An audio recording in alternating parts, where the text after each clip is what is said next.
오늘 우리에게 주시는 말씀은 사도행전 7장 57절에서 60절의 말씀입니다.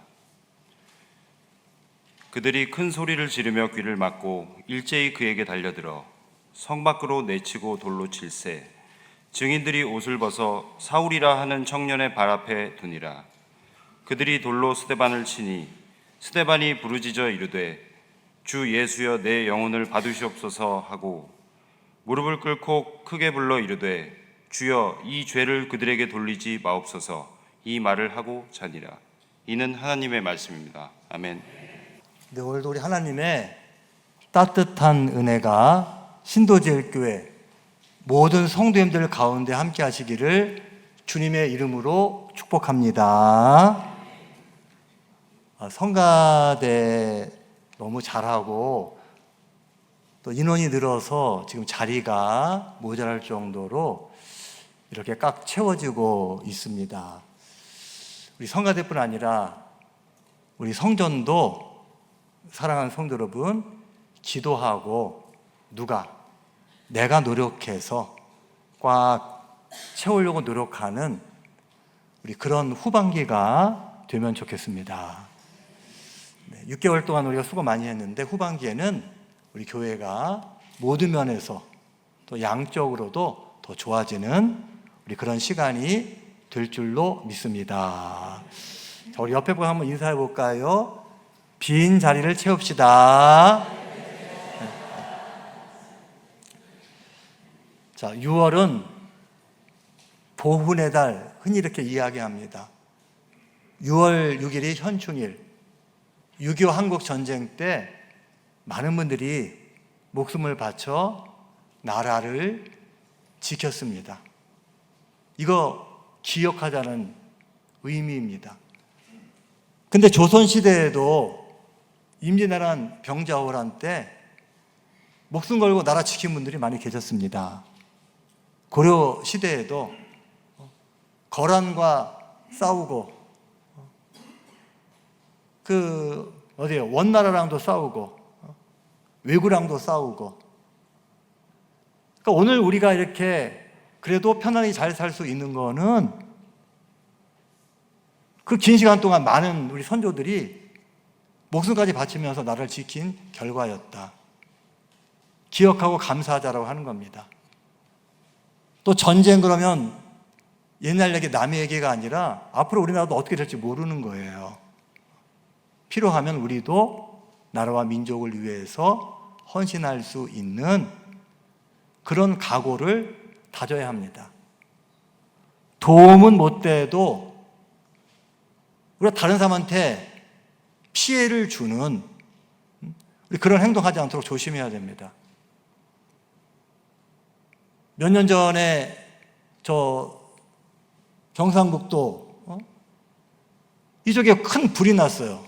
벌초하다가 실수로 담뱃불 이게 갖다 큰 불이 돼가지고 얼마나 많은 피해가 나고 얼마나 많은 사람들이 고생하고 소방관들 또 경찰 군인들 애썼잖아요.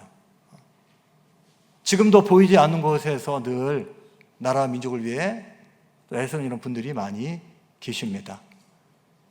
옛날에 훌륭한 선조들 감사합니다 이것만 기억하는 게 아니라 오늘 우리도 뭔가 나라와 민족을 위해서 공헌하는 사람이 되도록 노력해야 돼요. 그게 뭐겠어요? 각자 자기 맡은 자리에서 자기 할 일을 잘 하는 겁니다. 그리고 남한테 피해를 끼치지 않는 거예요. 기독교는 2000년 전에 중동에서 시작이 되었습니다. 근데 오늘 우리가 예수를 믿고 하나님의 자녀가 되었습니다. 긴 시간 누군가 복음을 전해줬고 우리 신도제일교회도 82년 동안 많은 믿음의 선배님들이 교회를 지키고 헌신하셔서 오늘 우리가 기쁘게 신앙생활을 할 수가 있는 겁니다. 우리도 여러분 좋은 신앙 잘 간직했다가 믿음의 후대들에게 잘 이어줄 수 있는 여러분 그런 믿음이 되시기를 주님의 이름으로 축복합니다. 터툴리안이라고 하는 그 교부는 순교의 피는 교회의 씨앗이다, 이렇게 이야기했어요. 본인 스스로도 순교했습니다. 기독교는 피 흘려서 신앙을 지킨 분들에 의해서 유지가 되고 발전되고 부흥했다라고 하는 겁니다. 기독교는 순교의 역사입니다. 오늘 본문에 보면 스데반이 돌에 맞아 죽습니다. 왜 죽습니까? 무슨 사기를 치거나 도둑질한 게 아니에요. 예수를 그리스도라고 믿고 전하다가 유대인들이 예수는 가짜다, 예수는 사기꾼이다, 믿으면 안 된다, 전하면 안 된다, 자꾸 전하니까 너 예수 믿고 죽을래? 아니면 예수 부인하고 살래? 나는 예수가 그리스도라고 확신이 믿기 때문에 죽어도 믿겠습니다. 그래서 돌에 맞아 죽은 거예요. 유대인들은 예수 믿는 사람들을 이단 사기꾼이라고 여겨서 죽였습니다. 그 초대교회 당시의 세상은 로마가 지배했습니다. 로마의 황제는 퀴리오스, 주님이라고 불렸습니다. 세상의 대장은 로마 황제다, 세상의 주인은 로마 황제다. 그런데 기독교인들은 세상의 최고 힘 있는 사람은 로마 황제지만 진짜 주인은 예수님입니다. 예수를 주님이라고 고백했어요. 너희들 자꾸 예수를 주라고 하면은 이 로마 사회를 혼란스럽게 하는 거다. 하지 말아라. 예수님이 우리의 주인인데 어떻게 주님이라고 고백하지 못합니까? 결국은 네로 황제 때부터 박해를 받았습니다. 많은 사람이 죽었습니다. 수백만 명이 죽었습니다. 예수를 믿는다고, 예수를 전한다고. 그래서 어떻게 했어요?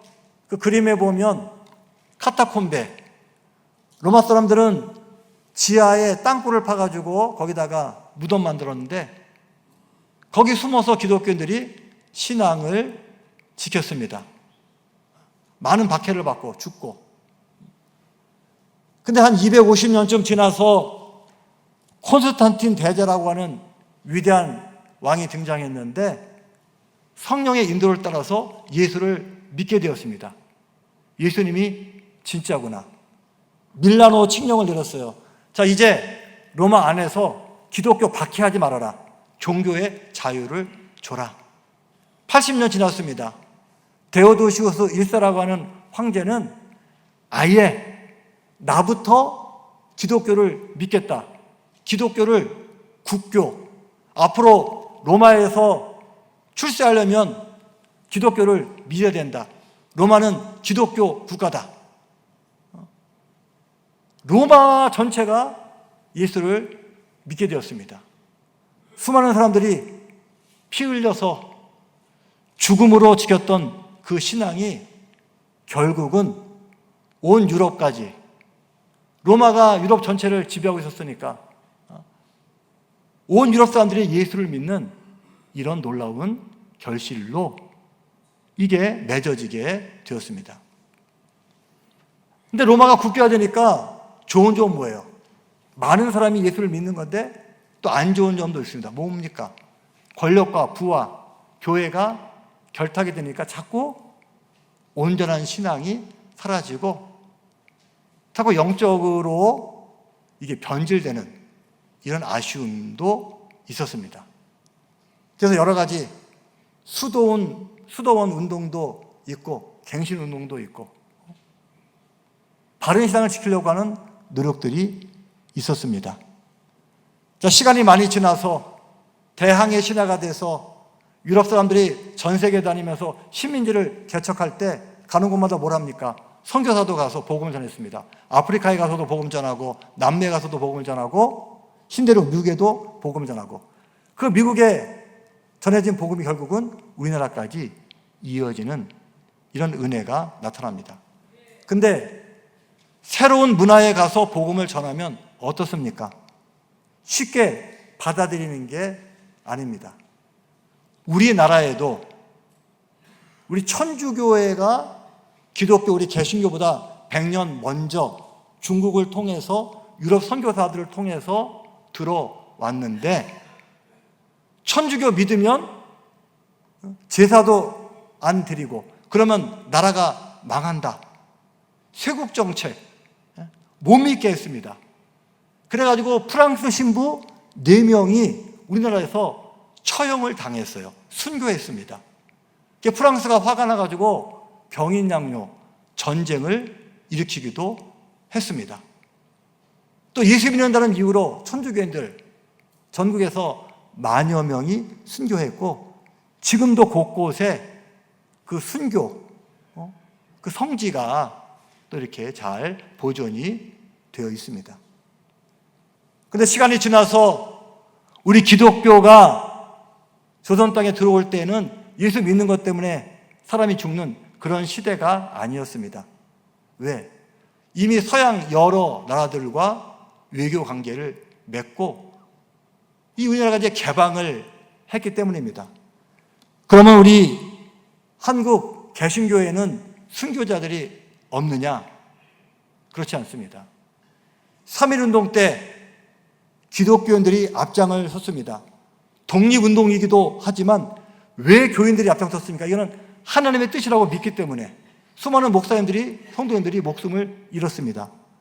저는 이것도 순교다. 왜? 하나님께서 원하신 하나님 뜻대로 살려고 노력하다가 목숨을 바쳤기 때문에, 또 이것이 그 당시 우리나라에 좋은 영향력을 미쳤기 때문에 이것도 순교입니다. 일본이 우리나라를 지배하면서 막판에 신사를 참배하라고 했습니다. 일본 황실이 믿고 있는 신들, 옛날 왕족들의 그 조상을 모시는 신사에다가 참배를 해라. 근데 천주교에서는 그 천주교 본부가 있는 바티칸은 어디? 이탈리아 땅에 있습니다. 이탈리아가 일본이랑 동맹 맺고 친했어요. 천주교에서는 신사 참배가 종교 행사가 아니라 국가 의식이다. 해도 된다. 아예 허락을 해줬습니다. 또 감리교 비롯해서 장로교, 우리나라의 대부분의 모든 교단들은 일본과 싸우기 싫으니까 신사 참배 해도 된다. 교단적으로 이것을 인정했어요. 근데 일부 목사님들, 아무리 사람들이 결정을 하고 회의를 해도 이건 아니다. 우상을 숭배하지 말라고 했는데 어떻게 우상을 숭배할 수 있느냐. 주기철 목사님, 강종훈 목사님, 이런 분들은 끝까지 신사참배를 거부할 뿐 아니라 교인들한테 신사참배 하지 말라고 이야기하다가 붙잡혀서 감옥에 가고 결국은 목숨을 잃었습니다. 결국은 죽었어요. 신사참배하는 것 때문에. 이게 바로 순교입니다. 또 한국 전쟁 때 그 공산당은 뭐라고 이야기합니까? 종교는 인민의 아편이다. 교회를 싫어했어요. 그게 목회자들이 공산당이 쳐들어오면 다 피난 갔습니다. 근데 교회를 지켜야 된다. 양떼를 벌릴 수 없다. 끝까지 남아 있다가 공산당에 의해서 죽은 분들 많이 계십니다. 이분들이 순교자입니다. 자, 6월 마지막 주일은 한국교회가 순교자 기념 주일로 지키고 있습니다. 왜 그렇습니까? 한국전쟁 때 교회 지키고 신앙 지키다가 돌아가신 우리 믿음의 선배들이 많이 계시기 때문에 6.25 기점으로 해가지고 6월 마지막 주일을 순교자 기념 주일 이렇게 지키고 있습니다. 순교가 뭡니까? 신앙을 지키기 위해서 또는 신앙을 전하다가 목숨을 잃는 거예요. 중요한 거는 목숨을 잃었다, 죽었다, 이게 중요한 게 아니에요. 죽으면서까지 신앙의 발음을 지켰다. 죽으면서까지 복음을 전했다.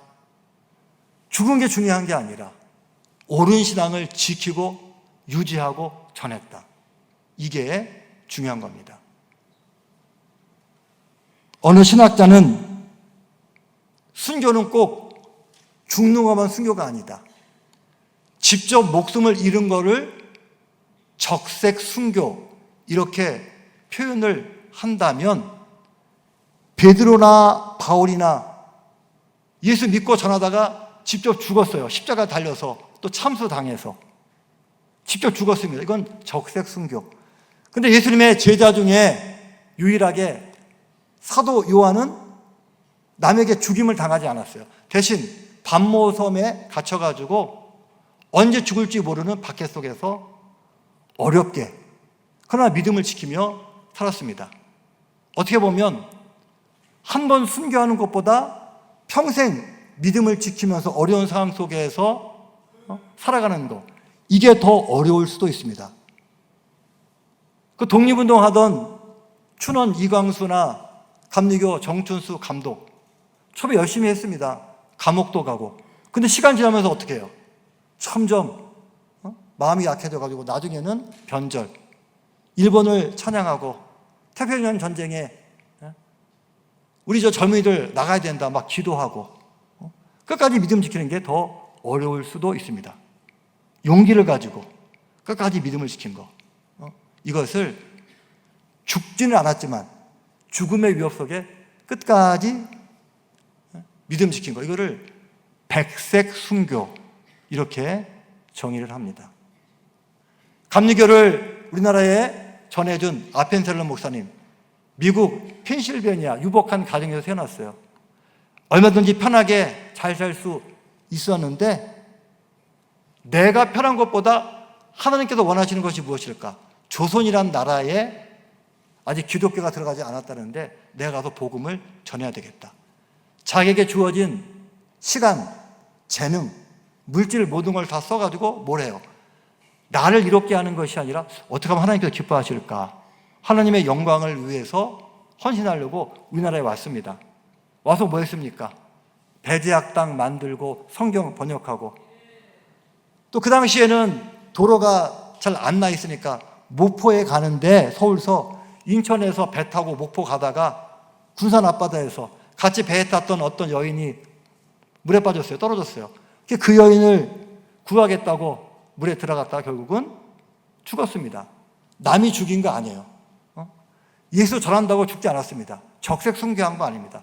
하지만 나를 내려놓고 어떻게든지 지금 이 상황에 맞는 가장 하나님께서 기뻐하시는 그런 삶을 살다가 결국은 목숨까지 바쳤습니다.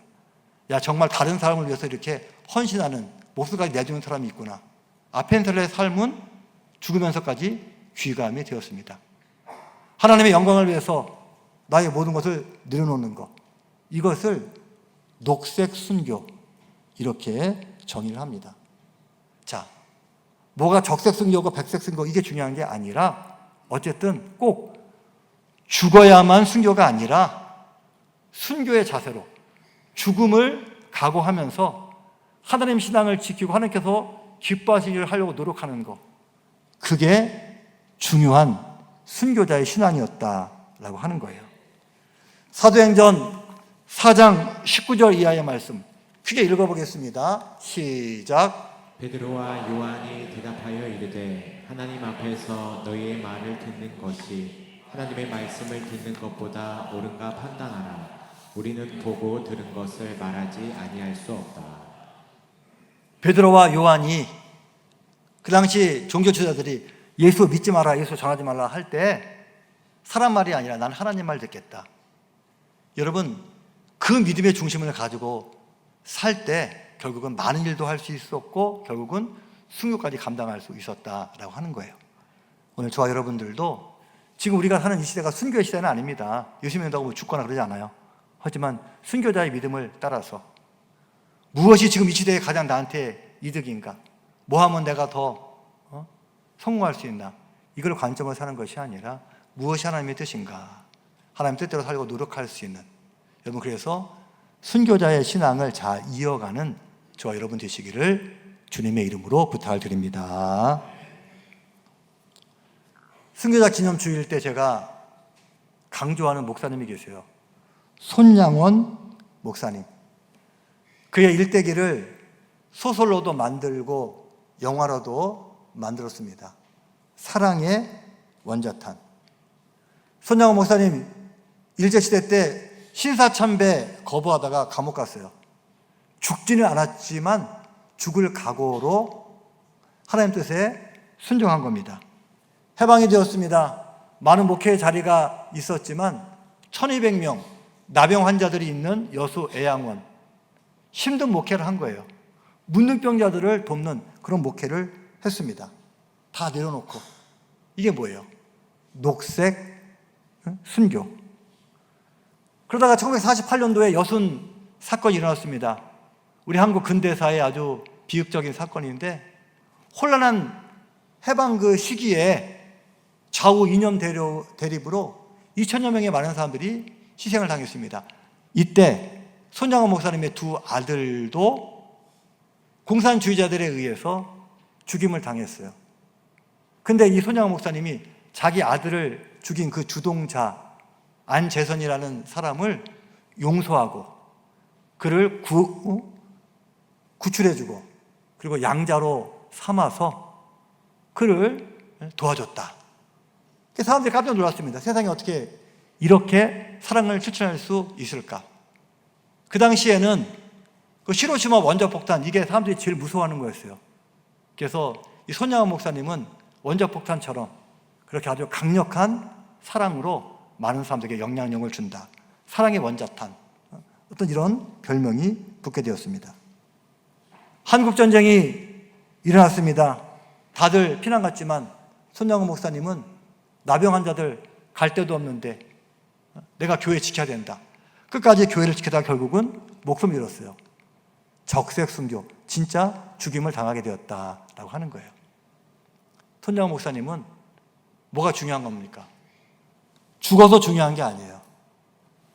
일본 시대 때는 신사참배를 거부하고 또 목회할 때는 가장 낮은 자리에서 목회를 하고 한국 전쟁 때는 교회를 지키고 그때 지금 내 상황 속에서 가장 어려운 길, 근데 하나님께서 가장 기뻐하시는 그 길을 가게 되었다. 죽었기 때문에 훌륭한 신앙이 아니라 하나님 뜻대로 살아야지 하는 훌륭한 신앙이 있었기 때문에 순교까지 감당할 수가 있었습니다. 다시 말씀드립니다. 오늘 우리가 순교자 기념 주일 예배를 드린 이유는 무엇입니까? 옛날에 누가 잘했다 이거 기억하자는 게 아니에요. 우리도 순교의 신앙을 잘 본받아서, 순교 신앙 중요한 게 뭡니까? 하나님이 원하시는 바른 신앙, 이거를 우리가 잘 유지하고 우리 후대에게 잘 전해줘야 된다라고 하는 거예요. 지금 우리가 살고 있는 이 시대는 예수 믿는다고 죽지 않습니다. 그러나 악하기 때문에 예수를 제대로 믿으려고 하면 손해보는 일도 있고 예수 제대로 믿다 보면 어려움을 당할 수도 있습니다. 그래도 내가 좀 손해봐도 좀 힘들어도 하나님 기뻐하시는 삶을 살아야지, 하나님 뜻대로 살아야지, 잠깐의 이익이나 편함보다 하나님 뜻대로 살려고 하나님 앞에 부끄럽지 않게 살고 노력하는 그 중심을 갖고 사는 거, 이것이 바로 순교의 신앙이고 우리가 따라가야 할 신앙의 모습입니다. 순교 그러면 우리는 너무나 비장한 생각이 듭니다. 또 옛날 이야기 지금 우리랑 상관없어. 순교한다 해서 우리가 일상을 거부하고 특별하게 사는 게 아니에요. 똑같이 일상을 살아가지만 같은 일상을 살더라도 지금 내가 어떻게 생각하고 어떻게 말하고 어떻게 행동하는 게 가장 하나님께서 기뻐하시는 모습일까? 그리스도인다울까? 뭐가 우리 교회 성도들을 섬기는 거고 우리 교회 부흥에 도움이 될까? 항상 하나님의 뜻대로 살아야지, 그런 중심을 가지고 사는 것, 그 중심으로 하루 살다 보면 우리 큰 사명도 감당할 수 있고 또 필요하면 하나님께서 십자가도 지라고 하시고 순교도 할 수 있다라고 하는 거예요. 내 삶 속에서 사랑하는 성도 여러분, 하나님의 뜻을 구하고 하나님 뜻을 잘 실천하며 살아가는, 그래서 순교자 기념 주일에 감사만 하는 것이 아니라 우리도 그 뒤를 따라가는 우리 모든 성도들이 되시기를 주님의 이름으로 축복합니다. 자, 마지막으로 주기철 목사님의 기도 같이 좀 길지만 우리 읽는 기도 같이 읽으면서 함께 기도하겠습니다. 시작. 주님을 위하여 오는 고난을 내가 피하였다가 이 다음 내 무슨 낯으로 주님을 대하오리. 주님을 위하여 이제 당하는 수욕을 내가 피하였다가 이 다음 주님이 너는 내 이름으로 평안과 즐거움과 영광을 다 받아 누리고 고난의 자는 어찌하고 왔느냐고 물으시면 내 무슨 말로 대답하랴. 주님을 위하여 오는 십자가를 내가 이제 피하였다가 이 다음 주님께서 나에게 내가 준 유일한 유산인 고난의 십자가를 어찌하고 왔느냐고 물으시면 내 무슨 말로 대답하랴. 주기철 목사님 신사참배 거부하다 돌아가셨어요. 평소에 주님 날 위해 십자가 지셨는데 나도 주님 기뻐하신 십자가 져야지, 그런 중심으로 살았습니다. 오늘 저와 여러분들이 주기철 목사님처럼 목숨을 잃는 그런 삶을 살지는 못하지만 그 중심, 내 삶 속에서 십자가 져야지, 작더라도 그 중심을 가지고 살아가시기를 주님의 이름으로 축복합니다.